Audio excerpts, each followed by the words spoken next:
আসসালামু আলাইকুম। আসার মিনি কিচেনে সকল বন্ধুদের স্বাগত জানিয়ে শুরু করছি। আজকে আমি নিয়ে এসেছি খাসির মাংস দিয়ে এঁচোড় রান্নার রেসিপি। খুবই সুস্বাদু একটি রান্না। অল্প মাংস দিয়ে কিন্তু পরিবারের পুরো সবাই মিলে জমিয়ে খেতে পারবেন।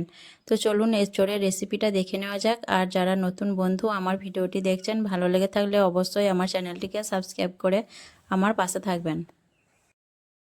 রান্নার জন্য আমি কড়াইয়ে পরিমাণ মতো সর্ষের তেল গরম করে নিয়েছি। তারপর আমি এখানে দিয়ে দিচ্ছি কেটে রাখা আলু। এখানে আমি একটা বড় সাইজের আলু নিয়েছি আর আলুগুলোকে দেখুন ডুমো ডুমো করে কেটে নিয়েছি। প্রথমে আমি আলুটা ভেজে নেব, তার জন্য দিয়ে দিচ্ছি খুব অল্প পরিমাণ নুন আর হলুদের গুঁড়ো দিয়ে আমি নাড়াচাড়া করে আলুটাকে বেশ আলুর গায়ে একটু লালচে রং ধরিয়ে খুব ভালোভাবে 4-5 মিনিটের মতো ভেজে নেব।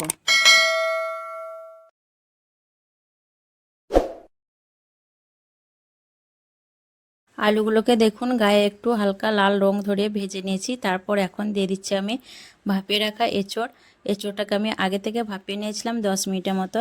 এখন আলুর সঙ্গে এঁচোড়টাকে দিয়ে আমি আবারও 4-5 মিনিটের মতো ভেজে নেব। এতে করে আলু আর এঁচোড় খুব ভালোভাবে একসঙ্গে সেদ্ধ হয়ে যাবে। আর এখানে আমি 250 গ্রামের মতো এঁচোড় ব্যবহার করেছি আর একটা বড় সাইজের আলু ব্যবহার করেছি। আপনারা চাইলে বাড়িয়ে কমিয়ে নিতে পারেন। এঁচোড় আর আলু বেশ ভালোভাবে ভেজে নেওয়ার পর দেখুন একটা চামচ দিয়ে আমি একটা জায়গার মধ্যে এঁচোড় আর আলুগুলোকে তুলে নিচ্ছি। খুব ভালোভাবে ভেজে নেওয়ার পর এর থেকে আর বেশি আমি এঁচোড় আলুগুলোকে ভাজবো না। খুব সুন্দরভাবেই ভাজা হয়ে গেছে এঁচোড় আর আলু। এঁচোড় আর আলু তুলে নেওয়ার পর কিন্তু এখানে আমি আর তেল ব্যবহার করব না। এই তেলের মধ্যে রান্নাটা করে নেব। যেহেতু খুব গরম পড়েছে, খুব বেশি তেল মশলা ব্যবহার করব না। এই তেলের মধ্যেই দিয়ে দিলাম পেঁয়াজ কুচি আর দিয়ে দিচ্ছি একটা তেজপাতা আর গোটা গরম মশলা, দারচিনি, এলাচ আর লবঙ্গ। আমি নাড়াচাড়া করে পেঁয়াজটা বেশ কিছুক্ষণ ভেজে নেব। আর এখানে আমি দুটো ছোট সাইজের পেঁয়াজ ব্যবহার করেছি। পেঁয়াজটা আমি বেশ কিছুক্ষণ নাড়াচাড়া করে ভেজে নেব। পেঁয়াজ কিছুক্ষণ ভেজে নেওয়ার পর দিয়ে দিচ্ছি একটা ছোট সাইজের টমেটো কুচি। টমেটো দেওয়ার পর আবার আমি বেশ কিছুক্ষণ নাড়াচাড়া করে টমেটো আর পেঁয়াজ একটু ভেজে নেব, যাতে টমেটোটা একটু নরম হয়ে যায়। টমেটো পেঁয়াজ ভেজে নেওয়ার পর এখানে দিয়ে দিচ্ছি আমি মশলা কষানোর জন্য।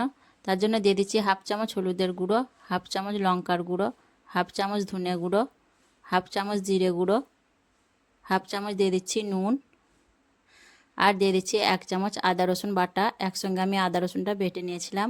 আর সবশেষে দিয়ে দিচ্ছি খুব অল্প পরিমাণ পানি মশলা কষানোর জন্য। যেহেতু শুকনো মশলা, গুঁড়ো মশলা নিচের থেকে লেগে যেতে পারে, তার জন্য আমি অল্প পানি দিয়ে মশলাটা খুব ভালোভাবে কষিয়ে নেব, যাতে মশলার গন্ধটা না থাকে, আদা রসুনের কাঁচা গন্ধ এবং মশলার কাঁচা গন্ধ না থাকে। তার জন্য আমি খুব ভালোভাবে মশলাটাকে 4-5 মিনিটের মতো কষিয়ে নেব। 4-5 মিনিটের মতো মশলাটা কষে নেওয়ার পর দেখুন মশলা থেকে খুব সুন্দরভাবে তেলটা ছেড়ে দিয়েছে। এখন আমি এর মধ্যে দিয়ে দেবো আগে থেকে কেটে ধুয়ে পরিষ্কার করে রাখা খাসির মাংস। খাসির মাংস দেওয়ার পর আমি খুব ভালোভাবে মশলার সঙ্গে মাংসটাকে নাড়াচাড়া করে মিশিয়ে নেব। আর এখানে আমি 250 গ্রাম খাসির মাংস নিয়েছি। আপনারা চাইলে মাংসের পরিমাণটা বাড়িয়ে নিতে পারেন। খুব ভালোভাবে নাড়াচাড়া করে আমি মাংস মিশিয়ে নিচ্ছি মশলার সঙ্গে। কিছুক্ষণ মাংসটাকে আমি মশলার সঙ্গে নাড়াচাড়া করে মিশিয়ে নেওয়ার পর আমি এক কাছে করে দিলাম, দিয়ে ঢাকনা ঢেকে দিয়ে খুব ভালোভাবে মাংসটাকে আমি কষিয়ে নেব। ঢাকনা দিয়ে মাংসটা দেখুন খুব ভালোভাবে কষিয়ে নিয়েছি। এখন এর মধ্যে দিয়ে দিচ্ছি আগে থেকে ভেজে রাখা আলু আর এঁচোড়। আলু আর এঁচোড় দেওয়ার পর আমি আবারও মাংসের সঙ্গে আলু আর এঁচোড়টাকে খুব ভালোভাবে কষিয়ে নেব। এতে করে এঁচোড় আর আলুর মধ্যে মশলার যে ফ্লেভার এবং মাংসের ফ্লেভারটা খুব ভালোভাবে এঁচোড় আলুর মধ্যে মিশে যাবে। তার জন্য আমি দেখুন আবারও খুব ভালোভাবে 4-5 মিনিটের মতো মাংসের সঙ্গে আলু আর এঁচোড়টাকে কষিয়ে নেব।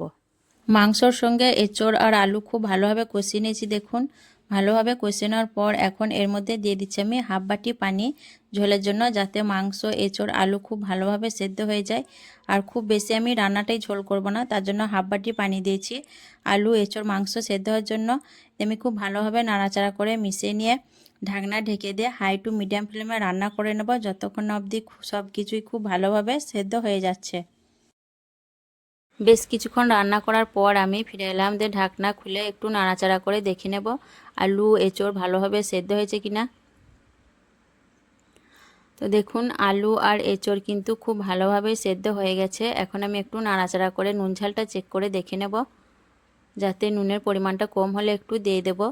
তো নুন ঝাল ঠিকই আছে। এখন এর মধ্যে দিয়ে দিচ্ছি আমি খুব অল্প পরিমাণ গরম মশলার গুঁড়ো আর দিয়ে দিচ্ছি সামান্য চিনি, এতে করে টেস্টটা ব্যালেন্স হবে। আর দিয়ে দিচ্ছি 1 চামচ গাওয়া ঘি।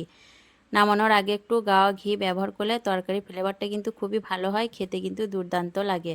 তেমনি নাড়াচাড়া করে খুব ভালোভাবে মিশিয়ে নেব। এভাবে কিন্তু আপনারাও একবার রান্না করে দেখবেন, খাসির মাংস দিয়ে এঁচোড় রান্না খেতে কিন্তু দুর্দান্ত লাগে গরম ভাতের সাথে।